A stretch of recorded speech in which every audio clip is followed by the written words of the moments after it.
Y hoy correspondía el capítulo 5.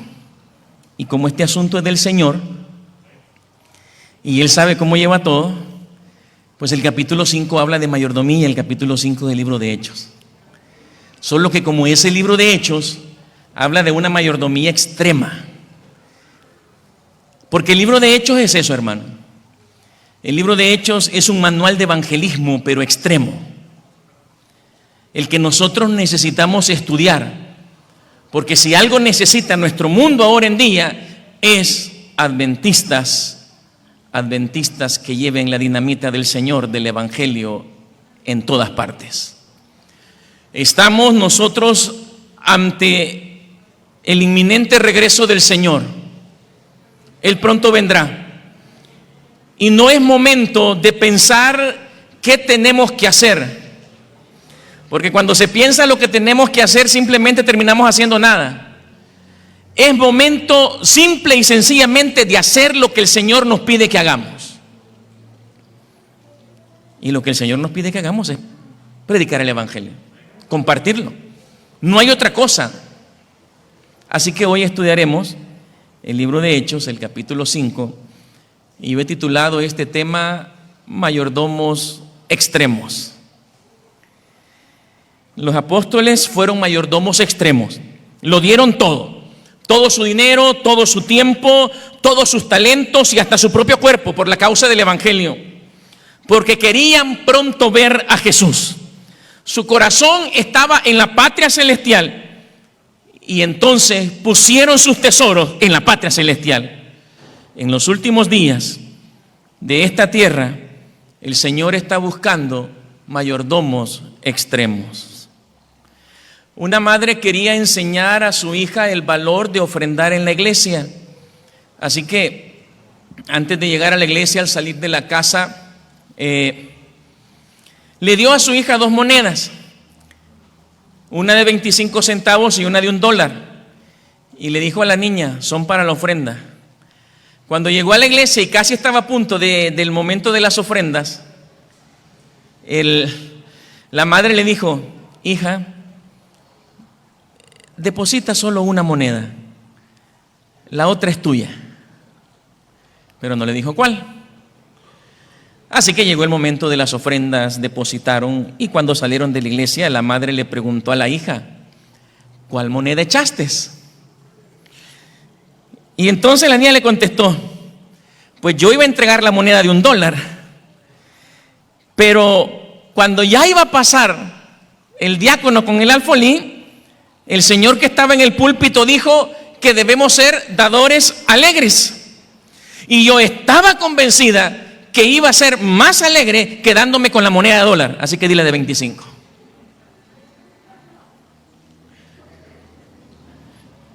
¿Qué te hace feliz? ¿Estás dispuesto a sacrificar tu felicidad por serle fiel al Señor?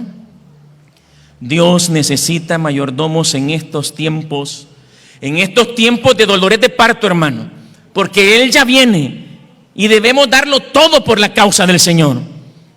En Hechos capítulo 5 encontramos que la iglesia primitiva practicaba una mayordomía extrema, y eso hizo que aceleraran tanto la predicación del Evangelio, a tal grado que el apóstol Pablo en una ocasión pudo decir, todo lo he llenado con el Evangelio de Cristo. Veamos nosotros las 4 áreas de la mayordomía en que la iglesia lo dio todo. En primer lugar, ellos dieron más de los tesoros. El capítulo 5 comienza con la historia famosa de Ananías y Zafira. La conocemos bastante bien, pero para entender esta historia necesitamos ver el contexto que está en el capítulo 4. Así que busquemos Hechos 4. Casi que no vamos a salir de Hechos 5. Póngale una marquita a usted ahí. Hechos capítulo 4, verso 33 al 35. Este es el contexto de la historia de Ananías y Zafira. Los apóstoles, a su vez, con gran poder, seguían dando testimonio de la resurrección del Señor Jesús. La gracia de Dios se derramaba abundantemente sobre todos ellos, pues no había ningún necesitado en la comunidad. Quienes poseían casas o terrenos los vendían Llevaban el dinero de las ventas y lo entregaban a los apóstoles para que se distribuyera a cada uno según su necesidad. Usted lee los siguientes versículos y va a encontrar el caso de uno de ellos, de Bernabé, que tenía una herencia, la vendió y lo entregó todo. Los apóstoles, hermanos, seguían dando testimonio poderosamente. El Pentecostés ya había pasado.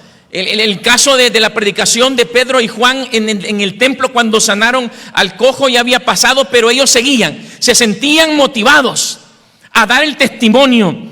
Habían visto las obras maravillosas de Jesús, lo habían visto morir y habían visto lo que no creían que nunca podrían ver, que el Señor había resucitado entre los muertos. Para sostener una obra que crecía tan rápido, miren, en el capítulo 4 del libro de Hechos, dice que los discípulos, que para ese momento la iglesia tenía una feligresía de 5,000 miembros, solo hombres. Habían pasado apenas unas cuantas semanas, unos cuantos días del Pentecostés, y de 3,000 ahora ya eran 5,000 solo hombres. Suponiendo que más o menos la estadística se maneja igual, ¿no? Podríamos decir que con las mujeres la iglesia bien podía haber tenido unos 10,000 en semanas. ¿Saben ustedes cuánto tiempo nos tomamos aquí los salvadoreños para llegar a ser 5,000 adventistas? El primer adventista vino en octubre de 1915, el pastor John Brown. Octubre de 1915. Hermano, para llegar a ser 4,900 adventistas, lo logramos en 1971.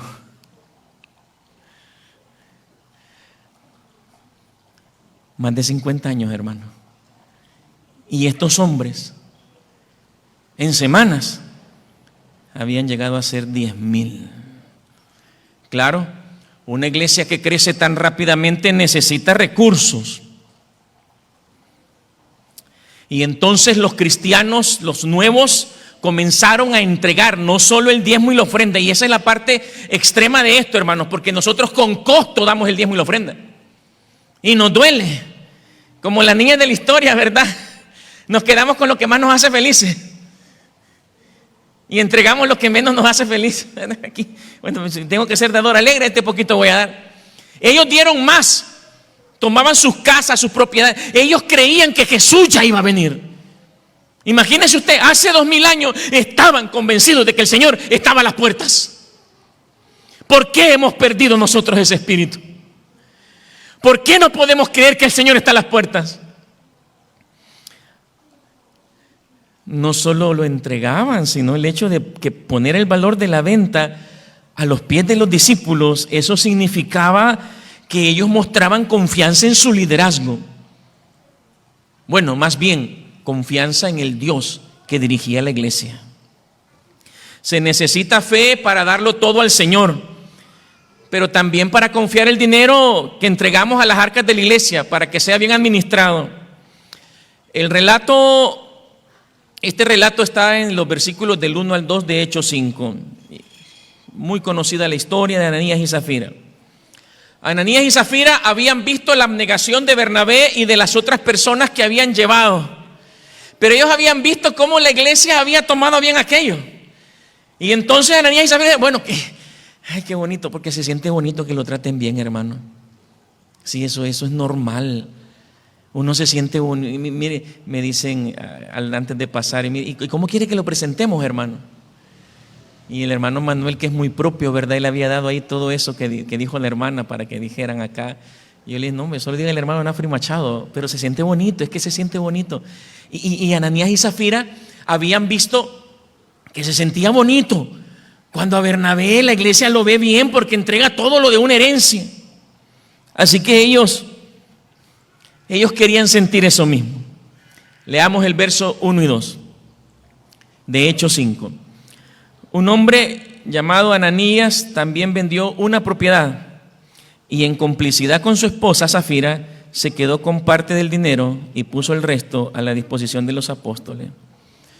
El final de esa historia es muy triste. En diferentes momentos ambos mueren. Y mueren frente a la congregación.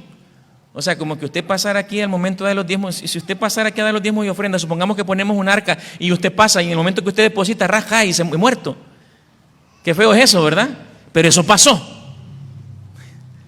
Quiero que nos pongamos que eso pasó. La iglesia lo vio. Versos 9 y 10 termina aclarándolo cuando Pedro le dice a Zafira: mira, los que sepultaron a tu esposo acaban de regresar y ahora te llevarán a ti. Y en ese mismo instante ella cayó muerta a los pies de Pedro. ¿Por qué murieron? Si estaban dando más. Mire, ellos no solo daban su diezmo y ofrenda, vendieron la propiedad y me imagino yo que por lo menos la mitad estaban entregando. El hecho de que Ananías retuviera parte, porque así dice la Biblia, que retuvo parte del precio de la propiedad, no era un pecado, porque era su propiedad y nadie lo estaba obligando a darlo, había sido su disposición a hacerlo. Y él podía quedarse con el 10%, con el 40%, con el 50%, con el 80%, él podía quedarse con lo que quería y dar lo que quería a la iglesia. Eso no era pecado. El dinero le pertenecía. El problema fue que él presentó lo que él presentó, dijo: esto es todo, me dieron todo esto. El problema fue el engaño. Su acción fue la mentira. Dios desprecia la vida de apariencias. Un cristiano que no es fiel en la entrega de los diezmos y ofrendas, en el sostenimiento de la obra de la iglesia, vive un cristianismo de apariencias.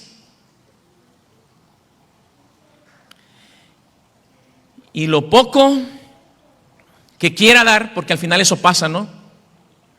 Metemos aquí, vamos a ver cuánto traigo. Ya, apúrate que ahí viene el alfolí. Y lo poco que puede dar simplemente no es tomado en cuenta por el Creador. No, pues de algo vale. No es tomado en cuenta. Mientras no demos por lo menos lo que el Señor pide y de ahí para allá más, toda es una vida de apariencias, un vil engaño.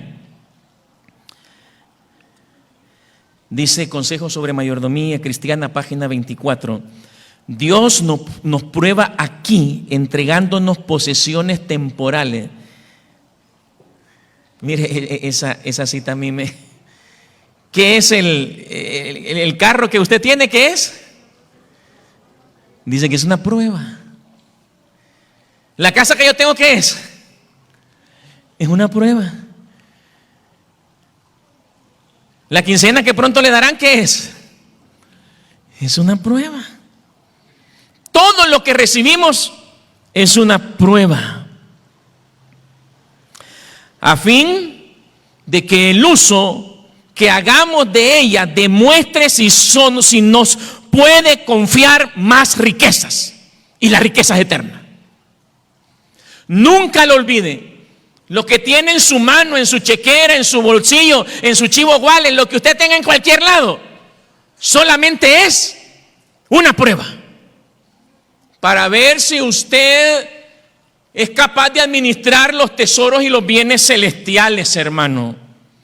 La iglesia primitiva practicó una mayordomía extrema, dando más de lo que el Señor esperaba de ellos. Tristemente, la iglesia adventista actualmente no está dando más de lo que Dios espera de nosotros.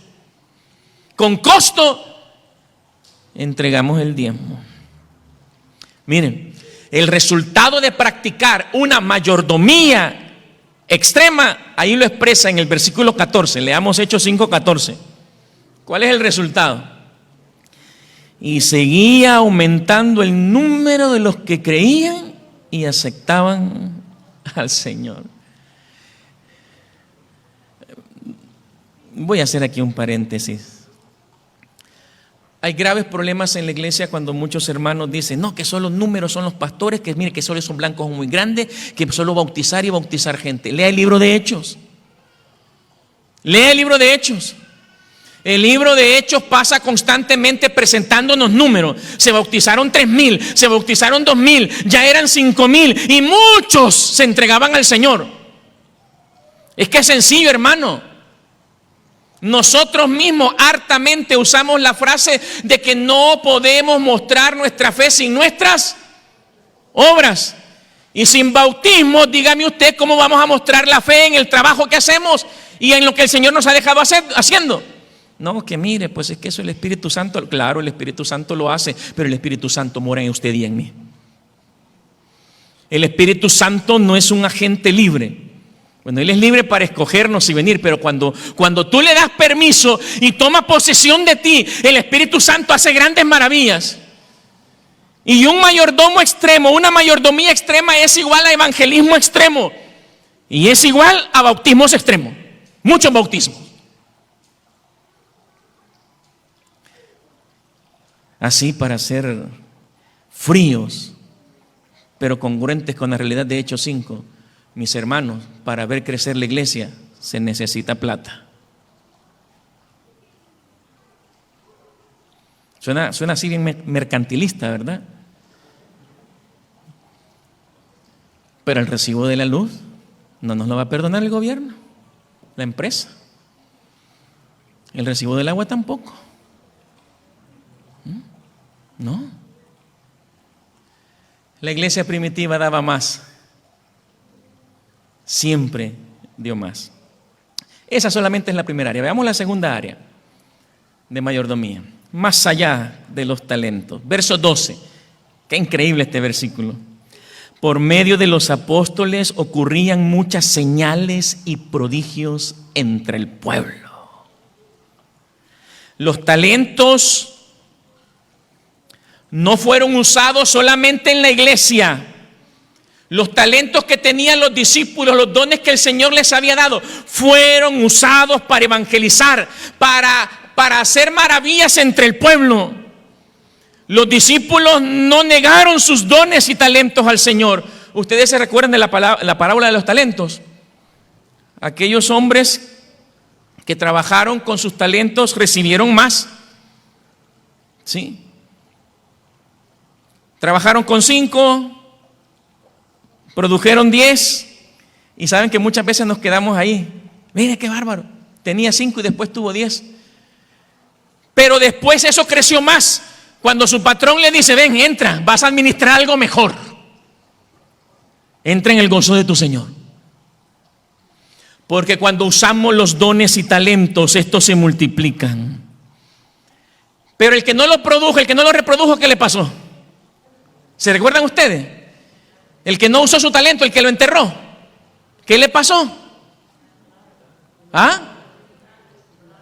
Tenga cuidado. Usted que solo quiere ser diácono aquí en la iglesia y no, es que mi don es del servicio y aquí solamente aquí voy a servir. Eso de andar estando estudio bíblico, eso es para los de obra misionera. Esa es la mentira que el diablo quiere que creas. Todos los talentos fueron dados para el evangelismo. Y la iglesia primitiva lo demuestra. Si tú te concentras, no, voy a hacer, es que hoy yo soy el director de jóvenes y aquí va a haber una sociedad de jóvenes increíble, impactantes, mega maravillosas.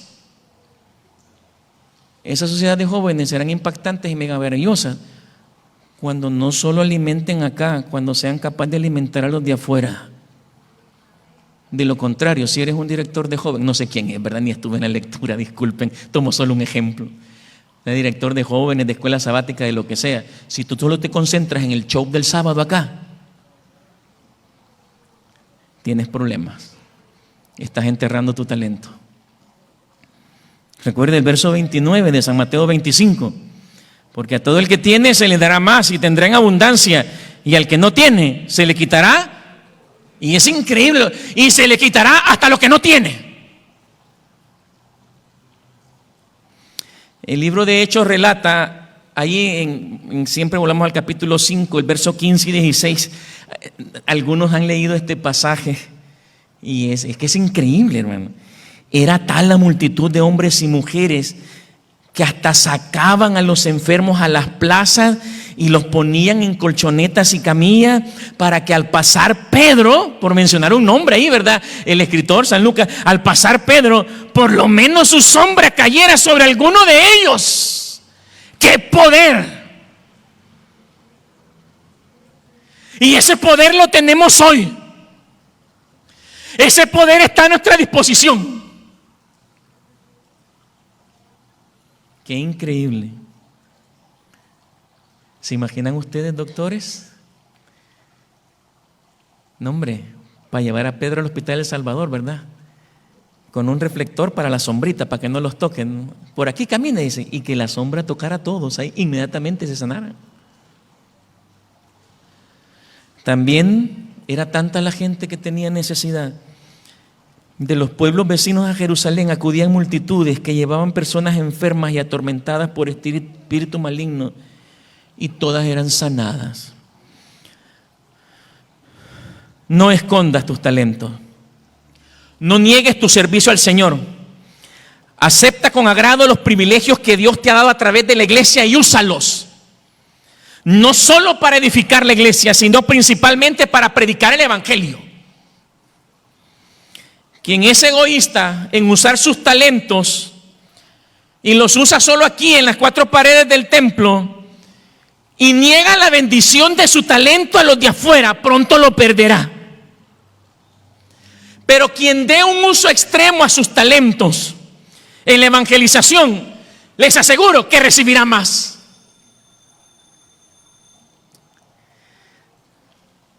Hermano Manuel puso ahí que pusieran que yo soy el director de misiones de la Unión. Este es un departamento relativamente nuevo. Tiene que ver con obra misionera y con evangelismo, pero específicamente en las grandes ciudades. Y yo le dije a mi esposa, ¿por qué a mí? Ahí tendría que estar un pastor. A través de la vida,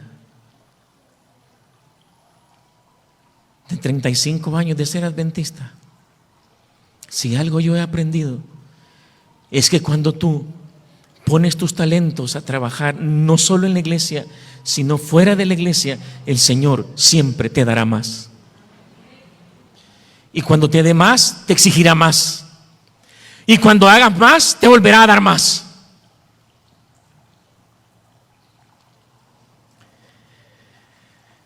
Los dones espirituales han sido dados para darle un impulso con nitro al avance de la predicación. Lo que hacemos ahora nada más es pálido. Vean a Pedro, un sermón, bautizó 3,000. Increíble. Bueno, vamos a la tercera área. Dieron más de su tiempo. Verso 42 de Hechos 5. Y todos los días en el templo y por las casas no cesaban de enseñar y predicar a Jesucristo. Generalmente los adventistas, cuando hablamos de la mayordomía del tiempo, nosotros nos centramos en el sábado, ¿verdad? El sábado es el diezmo. Ese es el tiempo que tenemos que darle al Señor, el sábado. Pero la mayordomía extrema que practicaba la iglesia primitiva no los hacía solamente ver 24 horas como lo que tenían que entregarle al Señor. Lo hacían todos los días, todo el tiempo. Pasaban congregados en el templo, en las pequeñas congregaciones y de casa en casa dando estudios bíblicos. Lo que pasa es que ellos no tenían familia que mantener, si esos eran unos haraganes. Mire ese Pedro, ahí solo andaba con la cañita de pescar en el boa, y ese es un haragán. Es fácil decirlo, ¿verdad? Y tratar de compararnos con aquellos que lo dejaron todo, creyendo que eran unos vagos, o diciendo que eran unos vagos. Pablo nos recuerda en una ocasión que para no ser carga para la iglesia, él se mantenía de su trabajo. ¿Se recuerdan, verdad? Él hacía carpas para vender. Es que no era gente perezosa, hermanos, era gente que se entregaba, que mantenía a sus familias, pero que se daban todo el tiempo para el Señor, todo el que podían dar. Qué grave problema hemos tenido hoy con la pandemia. Le felicito, ya hay bastantes en la iglesia. Hay iglesias que apenas se comienzan a recuperar. Qué triste es ver ¿Cómo supeditamos nuestro tiempo a nuestras necesidades antes que a la adoración y a la predicación del Evangelio? ¿Cuánto tiempo dedicamos a la comunión de comunidad, a la reunión? Quizás unos 2 o 3 días a la semana, a lo mucho. Y de paso a veces llegamos tarde y a veces ni por Zoom nos conectamos. ¿Y al evangelismo cuánto tiempo le dedicamos? Muchas veces no le dedicamos ningún tiempo. Para ser un fiel mayordomo hace falta ser un fiel misionero, uno extremo. Tenemos que dedicar tiempo a la obra misionera, hermano, a hablarles a otros de Cristo, todo tiempo, en todo lugar. Y la última área en la que el capítulo 5 nos dice que los discípulos entregaron al Señor es su cuerpo, el templo.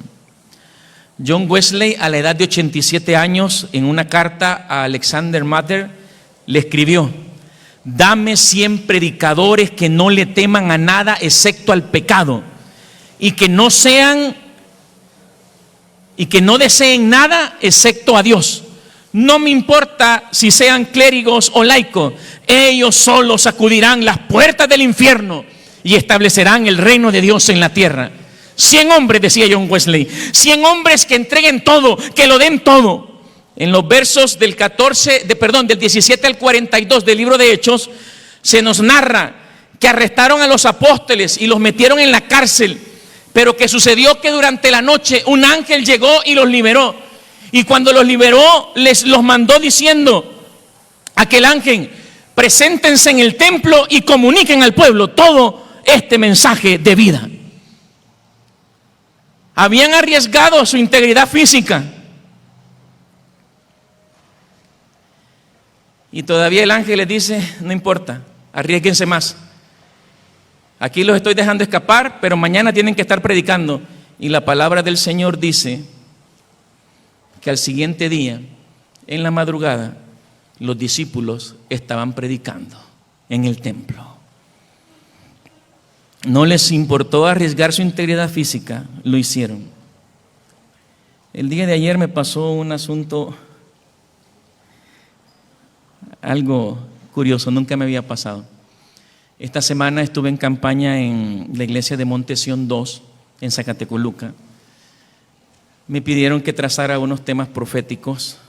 Siempre los temas proféticos uno tiene que prepararse más para eso, estudiar más y leer más. Y habíamos estado estudiando el libro de Daniel, el libro de Apocalipsis, y ayer tocaba presentar la marca de la bestia. Ese era el tema. Las visitas habían estado llegando, había más o menos 15 visitas todas las noches. Y cuando íbamos ahí por la Plaza de los Cocos, ahí por Comalapa, ¿verdad?, recibí una llamada.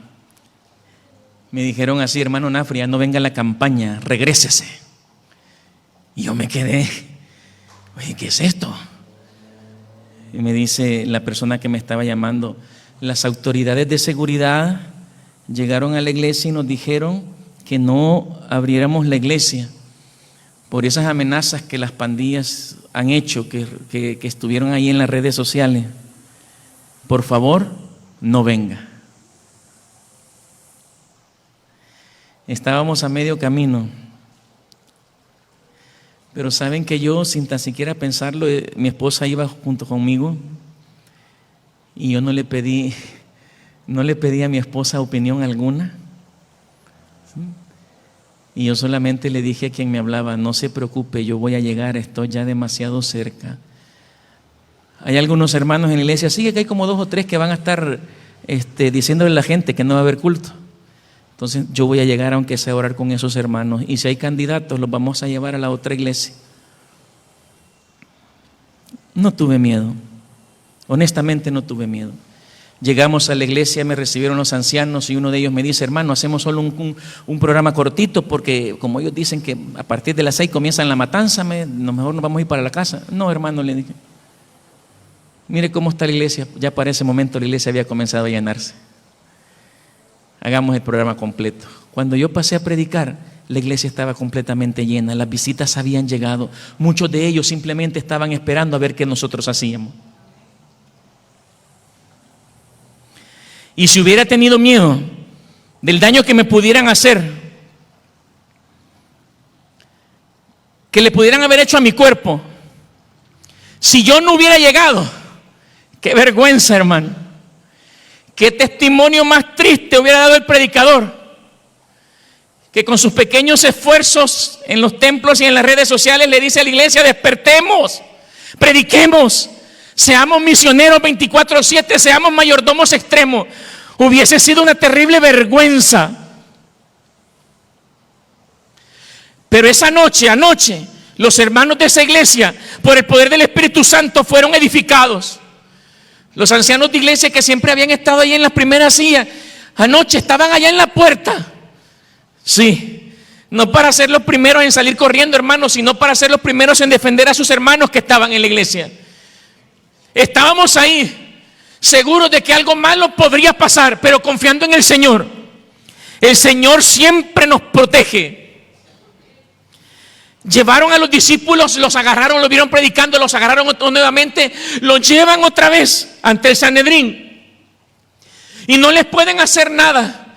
Dios usa al gran Gamaliel para que diera consejo al Sanedrín para que no los maten, pero el Sanedrín dice: no, esto sinvergüenza, miren, les dijimos la vez pasada que no predicaran y andan predicando de Jesús, se nos escaparon de la cárcel, algo vamos a hacer.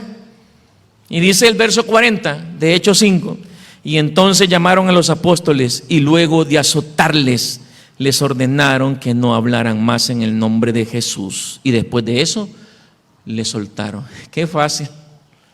Solo los azotaron. Nada, 39 azotes nada más, esos eran. No son nada los 2, 3 hinchazos que le daba a su papá cuando estaba pequeño y se portaba mal, más. Para 3 los grandes gritos que daban, a ellos les dieron 39, a cada uno.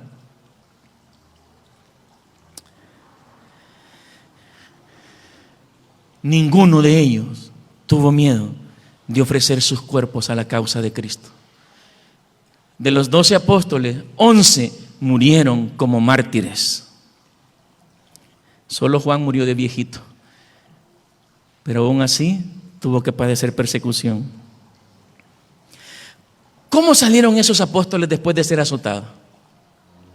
¿Qué dice el verso 41? ¿Cómo salieron? Hermanos, fueron 39.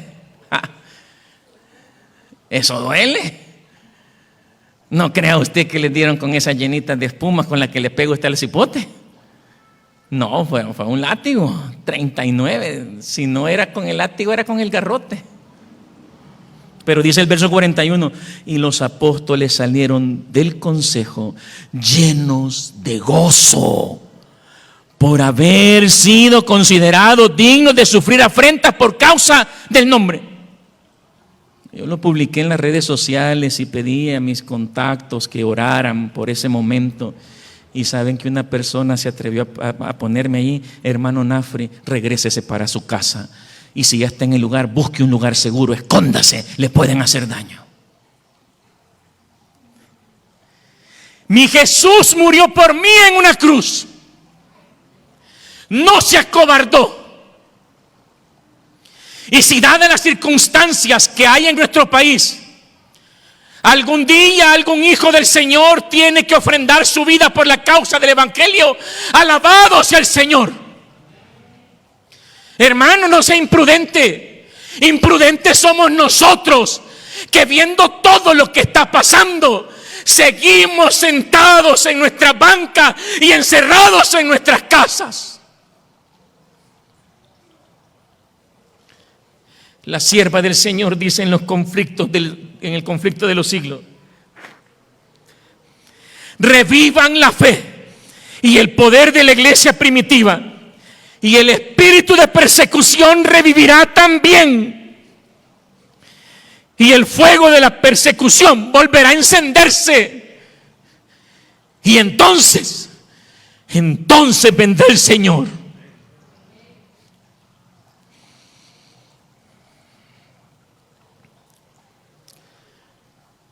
En 1856, después de haber pasado 16 años como misionero en el África, su primer viaje, David Livingstone regresó a Inglaterra a hacer una breve visita. Sorprendido, pudo ver cómo le hacían homenajes. La gente recibió a Livingstone como un héroe. Fue objeto de grandes reconocimientos. Aquel gran misionero había regresado del África. Y todo, le decían él, por haber hecho ese gran sacrificio de llevar el evangelio a los paganos en África. Gran sacrificio, se preguntó David Livingstone, y entonces él en un discurso dijo: ¿qué sacrificio? Jamás hice un sacrificio. Por mucho que dejara atrás, Dios siempre me devolvió mucho más, porque esa es la mayordomía. Entre más le damos al Señor, Él nos da más. Se puede llamar sacrificio a lo que no es más que devolver una pequeña parte de la gran deuda que tenemos con Dios y que nunca le podremos pagar. ¿Qué sacrificio? Ciertamente no ha sido un sacrificio, más bien un privilegio. Puede que a veces las preocupaciones, las enfermedades, las penalidades y los peligros hagan que nuestro ánimo vacile y se hunda, mas solo será por un momento. Pero todo eso no es nada comparado con la gloria que en nosotros y por nosotros se ha manifestado. ¿Qué sacrificio? Sigue diciendo Livingstone. No deberíamos ni atrevernos a decir tal palabra si recordamos el inmenso sacrificio que hizo Jesús al abandonar el trono de su Padre en lo alto para dar la vida por nosotros. Damas y caballeros, dijo el doctor Livingstone, nunca he hecho un sacrificio, siempre fue un privilegio. Y Livingstone regresó al África, siguió con su trabajo, hasta que el 1 de mayo de 1973, a la edad de 60 años, en un pequeño poblado del lago de Bangweulu, en Zambia, después de sufrir a causa de la malaria y de una hemorragia interna producida por la disentería, su ayudante Susie entró al ranchito donde estaba Livingstone y lo encontró de rodillas. Parecía que estaba orando. Pero Susie se acercó y notó que estaba muerto. Sus asistentes, Susie y Shuma, yendo en contra de las creencias de su pueblo, quisieron devolver su cuerpo a Inglaterra. Removieron las vísceras y el corazón de Livingstone, lo llenaron de sal y lo dejaron secar al sol por 14 días. Después envolvieron su cuerpo como un capullo en muchas hojas y lo cargaron por 1500 kilómetros hasta llegar a Bagoyo, en el Océano Índico. Y ahí el cuerpo de Livingstone fue embarcado para llevarlo a Londres. Finalmente el cadáver embalsamado del doctor Livingstone llegó a Inglaterra en 1874. Y sobre su cadáver había una nota que decía: pueden quedarse con su cuerpo, pero su corazón le pertenece a África. Fue sepultado en la abadía de Westminster y todavía sigue ahí. Pero los africanos enterraron el corazón de Livingstone al pie de un árbol de mucua, porque decían que su corazón pertenecía a África. Allí en San Mateo 6:21.